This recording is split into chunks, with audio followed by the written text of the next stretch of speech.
கன்னியாகுமரி மாவட்டம் தொவ்வாளையில் சாலை பணியில் ஈடுபட்டிருந்த டிப்பர் லாரி மீது தனியார் பேருந்து மோதி விபத்து ஏற்பட்டுள்ளது. கூடுதல் விவரங்களோடு இணைகிறார் செய்தியாளர் வேலாயுத பெருமாள்.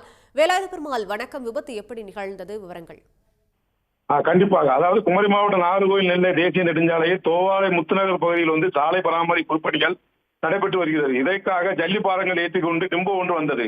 இந்த டிம்போவானது சாலையிலிருந்து முத்துநகர் பகுதிக்குள் செல்வதற்காக நாகர்கோவில் நெல்லை தேசிய நெடுஞ்சாலையில் திரும்பும் பொழுது சென்னையிலிருந்து நாகர்கோவில் நோக்கி வந்து கொண்டிருந்த தனியார் பேருந்து எதிர்பாராத விதமாக டிம்போ மீது மோதியது.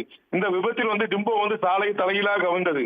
இதனால் அப்பகுதியில் போக்குவரத்து பாதிப்பு ஏற்பட்டது. இதே போல் இந்த விபத்தில் தனியார் பேருந்தின் முன்பகுதியும் முழுவதுமாக சேதமடைந்தது. இந்த விபத்தில் பேருந்தில் இருந்த பயணிகள் அதிர்ஷ்டவசமாக உயிர் தப்பினார்கள். இதனால் அப்பகுதியில் போக்குவரத்து பாதிப்பு ஏற்பட்டதால் ஆலவாய்மொழி காவல் நிலைய போலீசார் அப்பகுதியில் போக்குவரத்தை சீர்திருத்தும் பணியில் ஈடுபட்டு வருகிறார்கள். தொடர்ந்து அப்பகுதியில் உள்ள ஜல்லிகளை அப்புறப்படுத்தும் பணியில் பணியாளர்களும் ஈடுபட்டு வருகிறார்கள். விவரங்களுக்கு நன்றி வேலாயுத பெருமாள். உடனுக்குடன் செய்திகளை தெரிந்து கொள்ள சன் நியூஸ் பெல் ஐகானை கிளிக் பண்ணுங்க.